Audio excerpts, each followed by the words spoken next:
Boa noite. No ar mais um programa Arcanos Celestes, uma série inédita na televisão brasileira que visa divulgar a obra do cientista, filósofo e teólogo Emanuel Swedenborg, revelador das doutrinas celestes.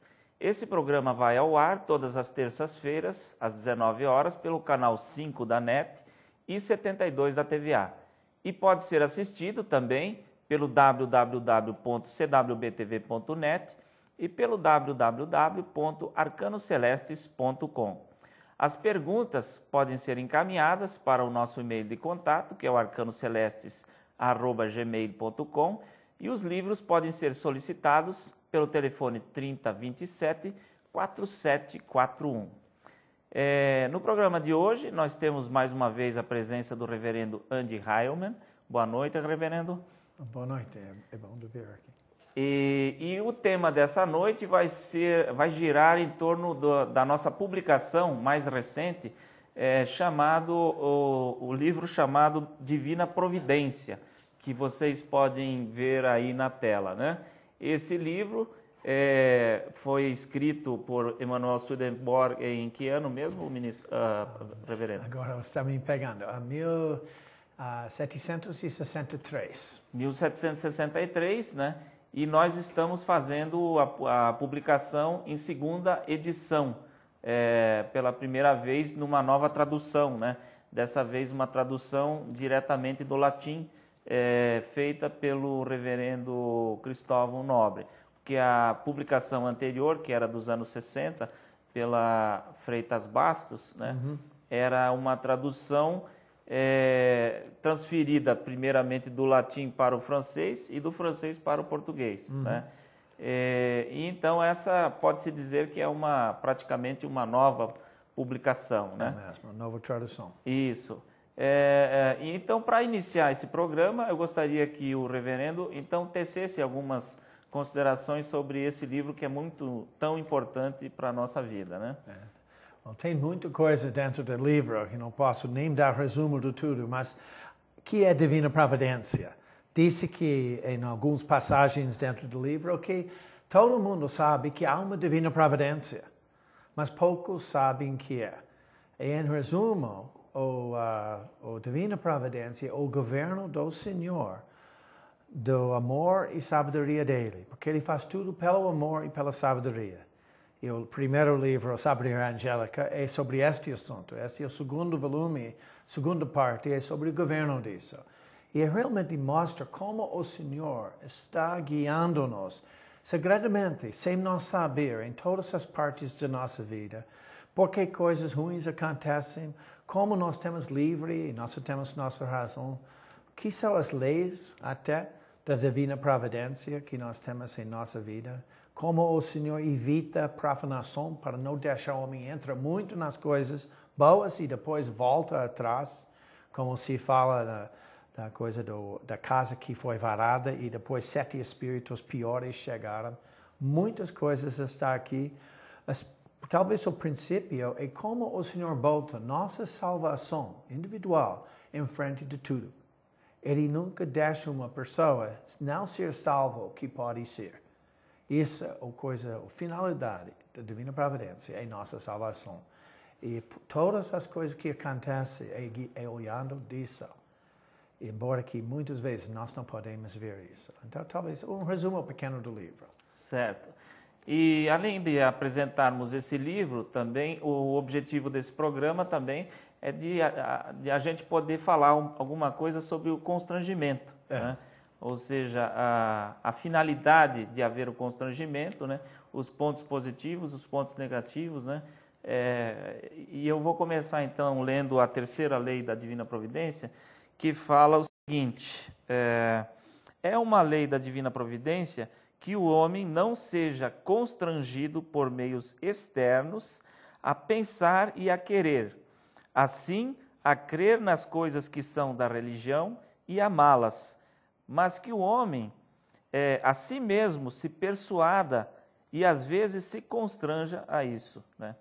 Por que ele não pode ser constrangido, no caso, a crer nas coisas da religião?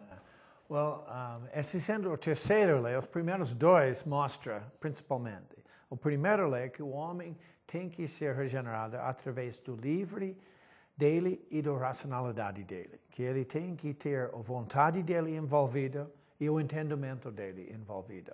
Se ele for salvo sem a vontade dele e livre dele, e sem o entendimento, a razão dele, ele não seria ele sendo salvo. E outra, segunda lei, que ele tem que afastar por si mesmo dos males. Ele tem que se reformar como por si mesmo. Sabendo que a reforma vem de Deus, mas ele tem que fazer isso de dentro dele. Embora que ele mesmo não está fazendo em parte, ele tem que cooperar sentindo que ele está. Porque se ele não sente que é dele, que outro está agindo nele, ele vai recusar isso. É pior de ter um constrangimento de fora, de se Deus constrangiu de dentro. Então não pode constranger nem de fora, nem de dentro coisas espirituais. E a salvação do homem é a principal coisa espiritual. Certo. E no caso, então, esse constrangimento pode vir, ele poderia vir de dentro, né? Mas no caso é ruim quando ele é constrangido por fora. Né? Por exemplo, milagres, visões, são formas de constrangimento de fora. Certo. Os milagres, como a gente pode ver muito bem pela palavra, né? Por exemplo, quando Moisés recebeu os 10 mandamentos no Monte Sinai, né? Mesmo com todos aqueles prodígios que o Senhor fez para que o povo de Israel visse, né, o seu poder, né, digamos assim, a sua autoridade como Deus Criador, né, logo em seguida, pouco depois, antes mesmo que Moisés descesse do monte, eles já estavam lá adorando o bezerro de ouro. Né?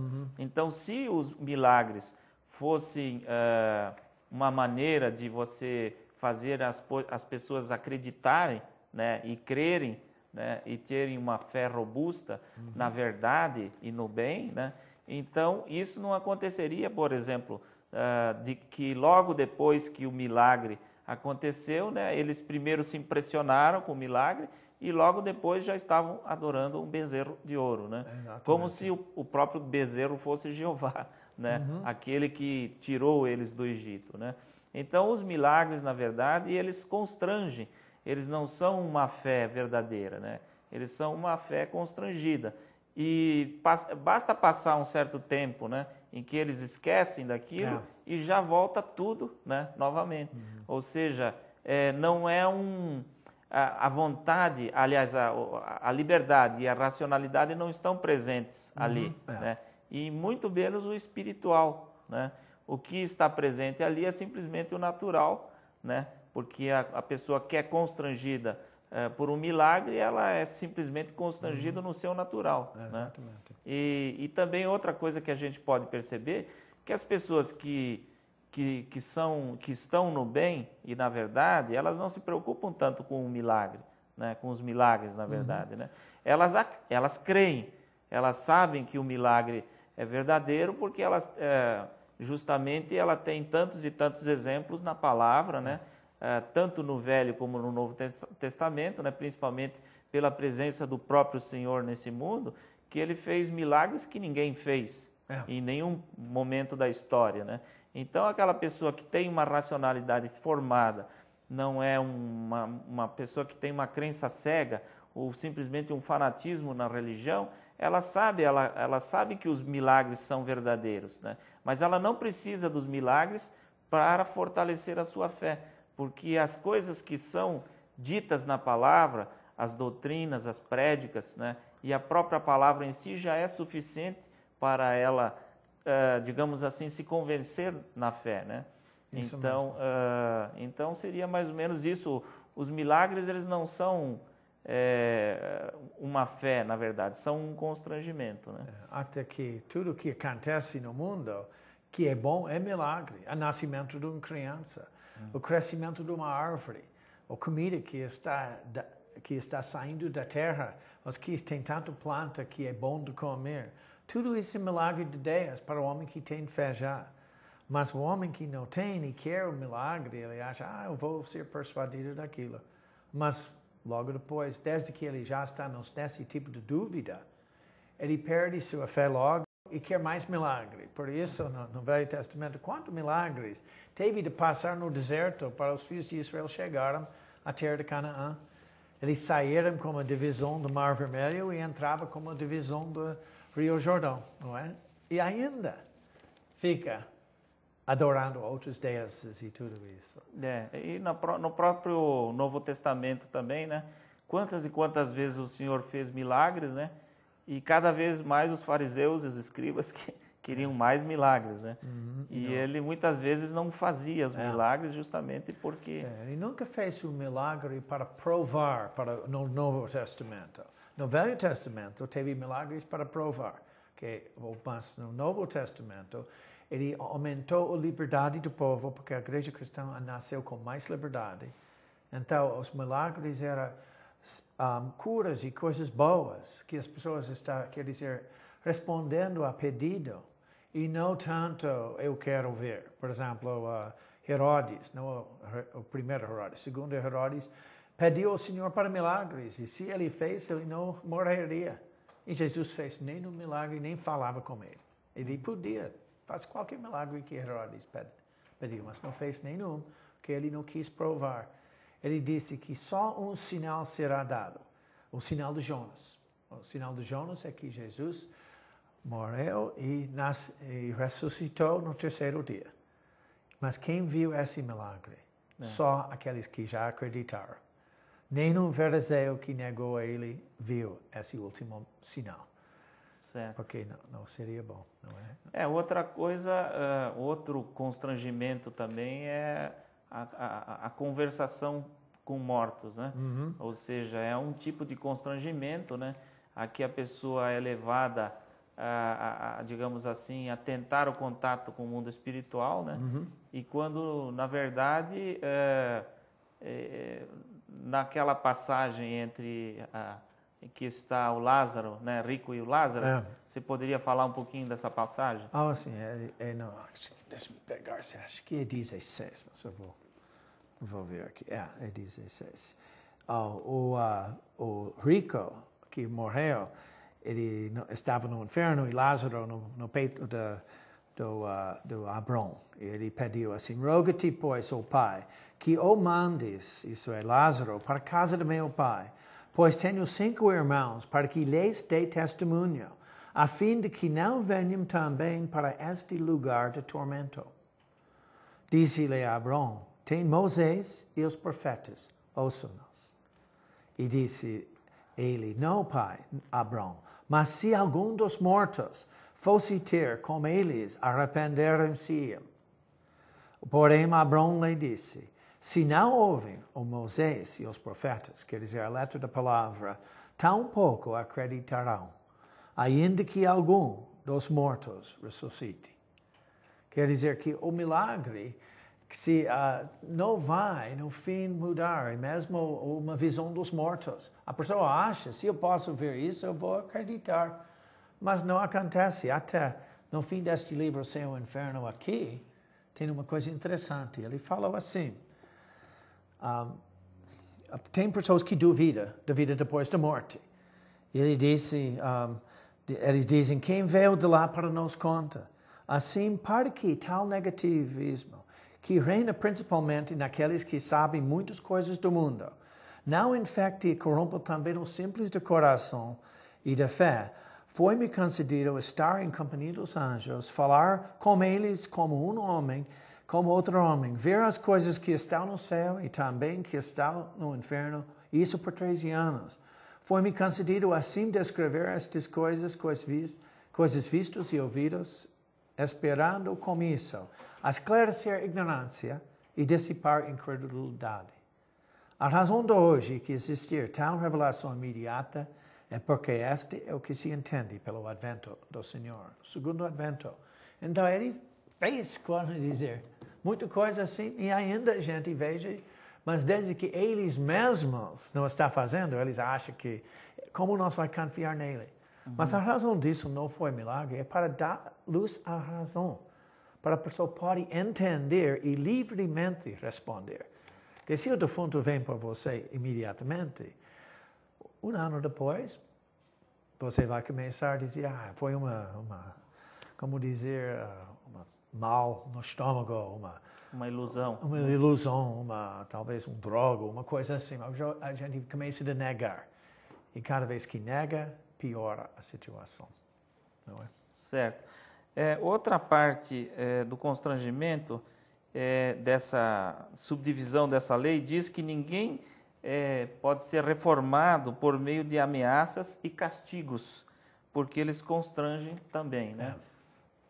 Se nós pensamos, se Deus podia nos reformar internamente para se tornar pessoas boas, Ele faria. Porque Ele quer que nós somos bons. Mas se castigo Deus, seria bom. Mas os castigos só dão mais força à maldade ou outra coisa reage. Se você quer uma pessoa vem na casa, um filho vem na casa e você castiga um pouco. Mas se você tenta persuadir ele que ele deve gostar de alguma coisa, gostar quer dizer entrar na vontade e no entendimento dele. Se você tenta persuadir, dizendo, tem que crer em mim, não deixa ele entender por si mesmo. Daí que ele não vai acreditar mesmo. Ele vai negar. Uma das razões que tem tanto ateu hoje é porque essas religiões estavam insistindo na crença cega. Então, a pessoa que quis pensar livremente negou. Embora que muitas coisas ensinadas na palavra é verdadeira, que eles estavam ensinando. Mas a forma como é ensinada. Exatamente. Se você tenta forçar crença, a pessoa nega. Se você tenta forçar vontade, a pessoa odeia. Mas, neste ponto, ainda não há maldade nenhuma em constranger bom comportamento e uma boca limpa, quer dizer. Não há problema em dizer que não deve falar coisas ruins, palavrões e coisas assim. Sabão na boca, muitas vezes ajuda uma criança a saber que não deve falar assim. Mas se você não está constrangendo a vontade dele, simplesmente um comportamento. Né? O boca dele, ou que ele faça errado. Você está não deixando ele chaves do carro quando ele for a um lugar. Ele está de castigo porque ele fez coisa errada para ele parar de fazer coisas erradas. Mas você não está tentando mudar a vontade dele, você está tentando mudar o comportamento. Então precisamos das leis, precisamos de comportamento bom. Talvez hoje mais do que nunca. Né? Tem tanta coisa acontecendo no mundo hoje. E se você diz que todo mundo tem que ter liberdade de fazer o que quer e falar o que quer, desordem imensa começa. Aqui está. Como a gente já está vendo, né? É isso mesmo. Tantos absurdos, né? Tantas coisas. O homem chegou talvez a tal ponto que ele pensa que tudo que vem dentro dele, né, que sai da mente dele é bom, né? É porque é criativo, né? Mas o mal está cheio de criatividade também. Liberdade, uma coisa interessante na Constituição, que foi? Uma declaração de independência fala que a pessoa tem os direitos dados pelo Deus. E esse homem me falou assim, sim, mas Deus não deu a liberdade, quer dizer, de falar coisas ruins, de fazer coisas ruins. As liberdades que Deus nos deu é coisas de fazer o bem, de falar a verdade. Essas são as liberdades que devem ser respeitadas em todo o país. E é o que traz a verdadeira liberdade, é isso, né? A responsabilidade, né? Porque se você não tem responsabilidade, que liberdade é essa, né? É simplesmente uma libertinagem, né? Que a pessoa se sente livre para fazer o que quer, né? Sem pensar que ela está agredindo muitas vezes o outro, né? Com coisas que são absurdas, né? E também o que essa lei não está falando do comportamento, mas disse que não pode constranger por meios externos pensar e a querer, e assim crer nas coisas da religião. Pode constranger bom comportamento, isso não faz mal. Mas constranger religião faz mal. A pessoa recusa a religião quando é constrangido. Embora que pode constranger, não faz mal, não fala mal. Mas não deve constranger fazer o bem. Quer dizer, além de fazer algum trabalho para comer, não é? Uma coisa diferente. Mas o bem não deve ser constrangido, mas o mal pode ser evitar, ou, Evitado. digamos assim, constrangido para que ele não se manifeste tanto, né? E como eu falei no começo, o livro do Providência é sobre nossa salvação. Então, o que o Senhor quer e que é bom é o homem mudar o pensar e o querer dele. E parece seja mudado, tem que ser feita liberdade, não é? Então, não há um tipo de constrangimento que é bom, não é? Na verdade, esse constrangimento, que seria um constrangimento dentro da ordem divina, é um constrangimento que não vem de fora para dentro, né? Do externo para o interno, que é contra a ordem, mas do interno para o externo, ou seja, que é dentro da ordem, porque ele é do espiritual, que é a causa, para o natural, que é o efeito, né? Então, esse constrangimento ele é permitido pelo Senhor por causa da regeneração do homem, né? Porque se ele não tivesse, em primeiro lugar, a liberdade e a racionalidade dado pelo Senhor para ele não poderia ser reformado nem regenerado dos males e das falsidades que ele nasce. Porque todos nós sabemos que nós nascemos já com as inclinações para o mal e para a falsidade, para males de todo gênero, né? Que são, digamos assim, herdados por nossos pais devido ao pecado original, né? Então, isso é um ponto pacífico na igreja, né? Só para falar, o pecado original é realmente a acumulação de todos os pecados da raça humana. Não é simplesmente uma coisa feita errada no jardim de Éden. Mas acumula. Por exemplo, Caim matou Abel. Quer dizer, o homem pegou e matou o homem, Lameque. Quer dizer, há um acúmulo de todos. E não é só uma coisinha que desde então nós somos condenados. Na verdade, aquilo foi o pontapé inicial, né? Foi a primeira coisa que deu origem para uma série de outras coisas, né? Mas é o cúmulo que, por isso, por exemplo, o homem caiu gradativamente. Não era um dia para outra, o homem foi bom, o homem foi mal. Uma queda gradual e também a melhora tem que ser gradual. Exatamente. Então, na verdade, nós nascemos nesse mal, né? Por causa daquele mal feito no passado e pelo acúmulo desses males, né? Nós recebemos isso no hereditário da nossa natividade, né? Então, se o homem nasce nesses males, ele precisa ser regenerado. E o Senhor justamente dá a liberdade e a racionalidade para que ele próprio, pela sua livre e espontânea vontade, no gozo das suas atribuições do livre-arbítrio, né? Pelo livre, segundo a sua razão, ele escolhe fugir dos males, porque ele vê que são males, que são pecados contra Deus e o próximo. E ele escolhe livremente. Você falou do razão também. Uma coisa que nós esquecemos de dizer que não é só pelo livre do homem que nós podemos, mas tem que ser pela nossa razão. É por isso que a criança não pode ficar criança boa. Ele tem que entrar na sua própria liberdade, na sua própria razão. E se por isso a criancinha não é reformada, também não é condenada. Mas é uma coisa, uma criança no começo. E a pessoa que não tem habilidade de pensar por si mesmo não é condenada, mas também não está se reformando, ou em infortúnios. Praticamente fica estagnada. Tem coisas que tiram a liberdade da pessoa, no presídio, nos infortúnios. Esses são tempos de dar, não é? Alerta. Mas a reforma tem que vir em estados de liberdade mesmo. Quando ele tem oportunidade de novo de pecar. Não é se pode ser reformado nos presídios, o Senhor bota todo mundo no presídio. Não é? Mas não é. Mas é bom de botar no presídio para não fazer mal para outras, não é? Certo.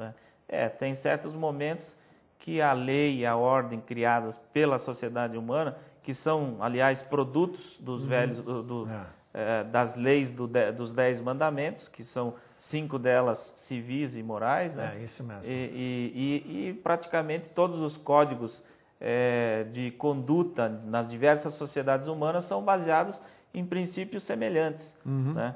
Então é necessário, se a pessoa rouba, mata, comete adultério, né? Ela tem que ter uma espécie de punição, né? Algumas coisas hoje em dia já estão sendo, digamos assim, atenuadas pelas leis civis, o que é mal, né?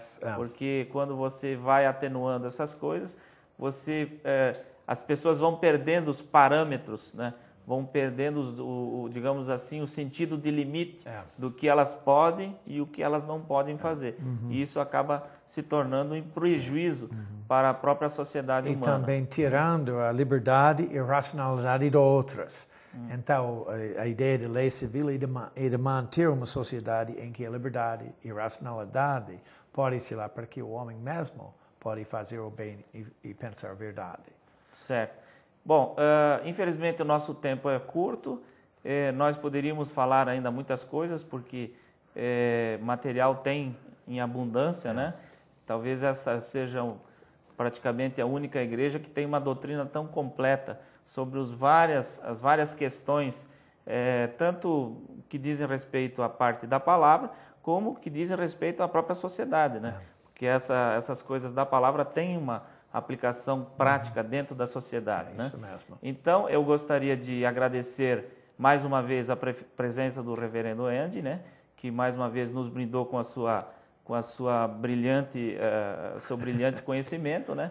E agradecer as pessoas que estão em casa, né? Que nos assistem, que é o verdadeiro motivo de nós estarmos aqui. Uma boa noite a todos, com a graça de nosso Senhor Jesus Cristo. Amém.